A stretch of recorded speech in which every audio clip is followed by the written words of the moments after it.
Dear viewers, Assalamu alaikum. Welcome to the second episode of our series on essential cue card for IELTS.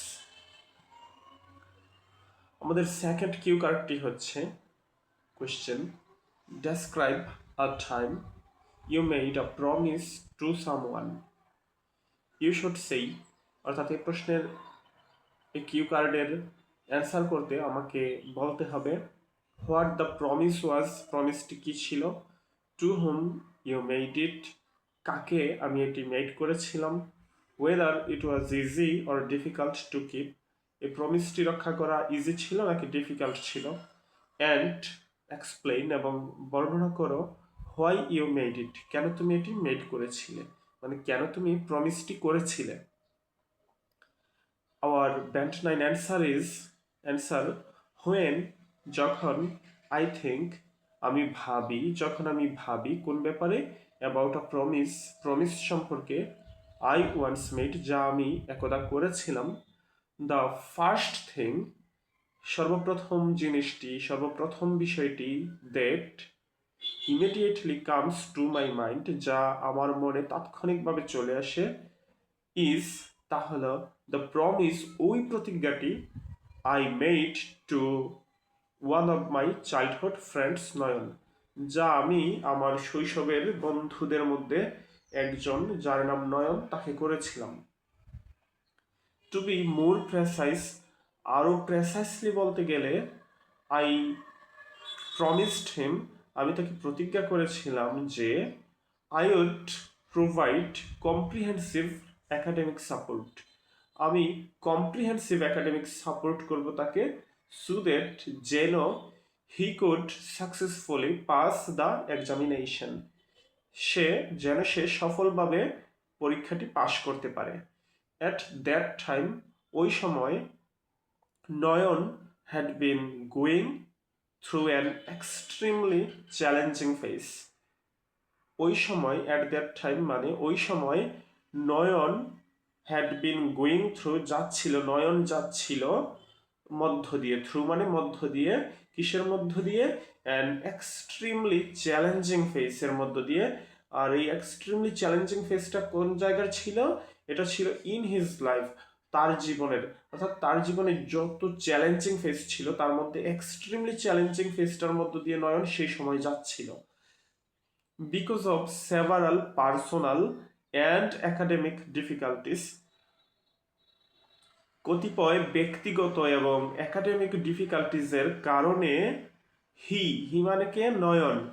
He had been struggling সে struggle করছিল, কিসে struggle করছিল? With his studies তার পড়াশোনা নিয়ে সে struggle করছিল, particularly বিশেষ করে he had been struggling with English নিয়ে স্ট্রাগল করছিল, এবং কতিপয় থিওরিটিক্যাল সাবজেক্টস নিয়েও সে স্ট্রাগল করেছিল।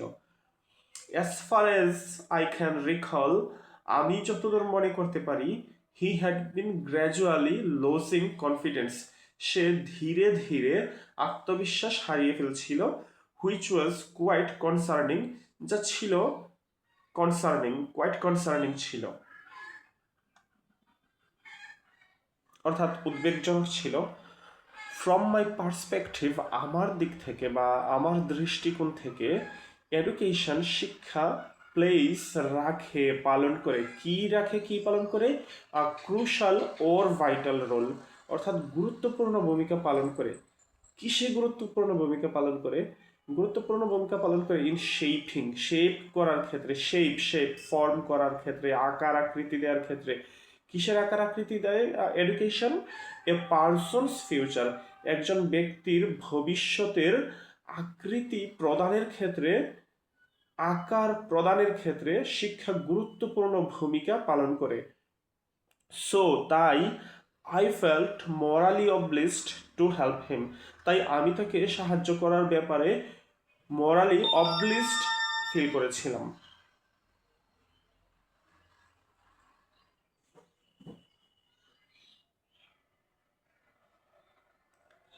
আই নট অনলি প্রমিসড আমি শুধু প্রতিজ্ঞাই করিনি টু গাইড হিম একাডেমিক্যালি আমি তাকে শুধু একাডেমিক্যালি গাইড করার ব্যাপারেই প্রতিজ্ঞা করিনি, বাট অলসো এমনকি রিঅ্যাসিওরড হিম, তাকে আশ্বস্ত করেছিলাম দ্যাট যে I would stand by him, আমি তাকে স্ট্যান্ড বাই করব। কখন স্ট্যান্ড বাই করব? Throughout the whole preparation period, অর্থাৎ পুরো প্রস্তুতির যে পিরিয়ড ছিল সেই পিরিয়ড জুড়ে আমি তাকে স্ট্যান্ড বাই করব, অর্থাৎ আমি তাকে সমর্থন করব। এ ব্যাপারেও আমি তাকে রিঅ্যাসিওর করেছিলাম। In order to honour my commitment, আমার কমিটমেন্টকে অনার করার জন্য, আমার কমিটমেন্টকে অনার করতে, সম্মান দেখাতে, অর্থাৎ আমি যে প্রতিশ্রুতি তাকে দিয়েছিলাম, যে প্রতিজ্ঞা তাকে করেছিলাম, তার প্রতি যে আমার যে প্রতিজ্ঞা ছিল তাকে রক্ষা করার ক্ষেত্রে, রক্ষা করতে গিয়ে আই রেগুলারলি, আমি নিয়মিত স্পেন্ড করতাম। কি স্পেন্ড করতাম? টাইম, সময় অতিবাহিত করতাম বা সময় দিতাম। কাকে? উইথ হিম, তাকে আমি রেগুলারলি সময় দিতাম। কখন সময়টা দিতাম?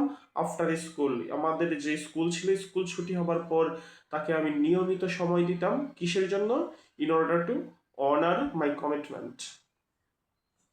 আই হেল্পড হিম, আমি তাকে সাহায্য করতাম। কিসে সাহায্য করতাম?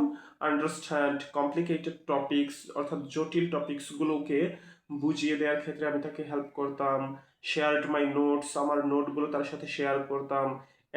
এবং অকেশনালি অর্গানাইজড শর্ট রিভিশন, এবং মাঝে মাঝে শর্ট রিভিশন সেশনগুলোও অর্গানাইজ করতাম। কেন এগুলো করতাম? সো দ্যাট, যাতে he could catch up with the syllabus, যাতে, সো দ্যাট মানে যাতে, যাতে যেন he could catch up, say catch up করতে পারে কিসের সাথে? উইথ দ্য সিলেবাস, অর্থাৎ সে যেন সিলেবাসের সাথে মানিয়ে নিতে পারে। সেজন্য আমি মাঝে মাঝে শর্ট রিভিশন সেশনগুলোও অর্গানাইজ করতাম। অলদো, যদিও, it required considerable patience and dedication, যদিও এর জন্য কনসিডারেবল প্যাশেন্স এবং ডেডিকেশন দরকার ছিল, দরকার পড়তো, I could not help feeling proud, আমি প্রাউড ফিল না করে পারি না, এজন্য যে আই ওয়াজ এবল, আমি সক্ষম ছিলাম। কিসে সক্ষম ছিলাম? টু সাপোর্ট হিম কনসিস্টেন্টলি, ধারাবাহিকভাবে, কনসিস্টেন্টলি আমি তাকে সাপোর্ট করতে সক্ষম হয়েছিলাম। এজন্য আমি প্রাউড ফিল না করে পারি না। অর্থাৎ আমরা যদি এটাকে এভাবে আরেকটু পরিশীলিত করে বলতে চাই, আমরা বলতে পারি যে যেহেতু আমি কনসিস্টেন্টলি, ধারাবাহিকভাবে তাকে সাপোর্ট করতে সক্ষম হয়েছিলাম, এজন্য আমি গর্ব করি, প্রাউড ফিল করি। ওকে, টু বি অনেস্ট, সত্য বলতে, কিপিং দ্যাট প্রমিস, ওই প্রতিজ্ঞাটি, ওই প্রতিশ্রুতিটুকু রক্ষা করা, ওয়াজ নট এন্টায়ারলি ইজি, ওই প্রতিশ্রুতিটুকু রক্ষা করা মোটেও সহজ ছিল না। অ্যাট দ্যাট টাইম, ওই সময়টিতে, আই ওয়াজ অলসো প্রিপেয়ারিং, আমি নিজেও প্রস্তুতি নিচ্ছিলাম। কিসের জন্য? ফর দ্য সেম এক্সামিনেশন, একই পরীক্ষার জন্য আমি নিজেও প্রস্তুতি নিচ্ছিলাম। সো তাই, ব্যালেন্সিং মাই ওন স্টাডিজ, আমার নিজের স্টাডিটুকুকে ব্যালেন্স করা, কিসের সাথে? উইথ হেল্পিং মাই ফ্রেন্ডস, আমার বন্ধুকে সাহায্য করা এবং আমার নিজের স্টাডিটাকে ব্যালেন্স করা, ওয়াজ সামহোয়াট ডিমান্ডিং, কিছুটা চ্যালেঞ্জিং ছিল, কিছুটা কঠিন ছিল। নেভারদালেস, তাহা সত্ত্বেও, আই স্ট্রংলি বিলিভ, আমি দৃঢ়ভাবে বিশ্বাস করি দ্যাট যে জেনুইন ফ্রেন্ডশিপ, প্রকৃত বন্ধুত্ব, মিনস স্ট্যান্ডিং বাই সামওয়ান, অর্থাৎ প্রকৃত বন্ধুত্ব বলতে বোঝায় কাউকে স্ট্যান্ডিং করা, হয় কারো পাশে থাকা, কাউকে সমর্থন করা। কখন? থ্রু থিক অ্যান্ড থিন, অর্থাৎ যে জটিল পরিস্থিতিগুলো আছে সেই পরিস্থিতিতে কারো পাশে থাকার নামই হচ্ছে প্রকৃত friendship, genuine friendship. Okay, what makes this experience particularly meaningful, অর্থাৎ যে বিষয়টি এই অভিজ্ঞতাটিকে মিনিংফুল করেছিল, ইজ দ্যাট, তা হচ্ছে, Nayan eventually passed the examination with confidence, অর্থাৎ নয়ন আত্মবিশ্বাসের সাথে পরীক্ষাটিতে পাশ করেছিল। সিইং হিজ হ্যাপিনেস, তার হ্যাপিনেস দেখে অ্যান্ড রিলিফ এবং রিলিফ দেখে, এখানে হিজ হ্যাপিনেস, তার হ্যাপিনেস, তার বলতে কাকে বোঝানো হচ্ছে? নয়নকে। So seeing his happiness and relief, তার হ্যাপিনেস এবং রিলিফ দেখে, তার হ্যাপিনেস এবং রিলিফ দেখাটা লেফট রেখেছিল, কি রেখেছিল? লাস্টিং ইমপ্রেশন অন মি, আমার উপরে একটি লাস্টিং অর্থাৎ অনেক দিন পর্যন্ত লাস্ট করে, ট্যাক্সি করে, এমন একটি ইমপ্রেশন আমার উপরে রেখেছিল। অল থিংস কনসিডার্ড, সব কিছু বিবেচনা করে, this promise was very important, এই প্রতিশ্রুতিটুকু খুবই গুরুত্বপূর্ণ ছিল। নট অনলি বিকজ, শুধু এই কারণে নয় যে ইট হেল্পড মাই ফ্রেন্ড, এটি আমার বন্ধুকে সাহায্য করেছিল। কিসে সাহায্য করেছিল? To achieve an academic milestone, অর্থাৎ শুধু একাডেমিক মাইলস্টোন অ্যাচিভ করার ক্ষেত্রে আমার বন্ধুকে হেল্প করেছিল, শুধু এই দিক থেকে এই প্রমিসটি ইম্পর্ট্যান্ট ছিল না। বাট অলসো, বরং, ইট স্ট্রেংথেন্ড, বাট অলসো বিকজ মানে বরং, ইট স্ট্রেংথেন্ড আওয়ার ফ্রেন্ডশিপ, এটি আমাদের বন্ধুত্বকে মজবুত করেছিল।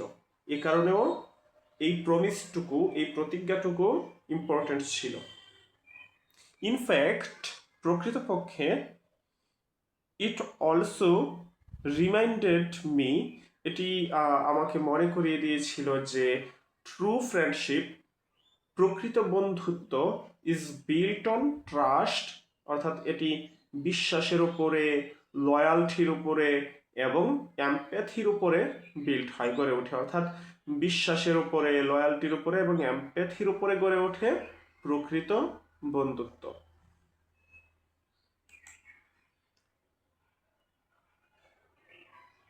এই ছিল আমাদের কিউ কার্ডের band 9 answer. Thank you for watching the full video.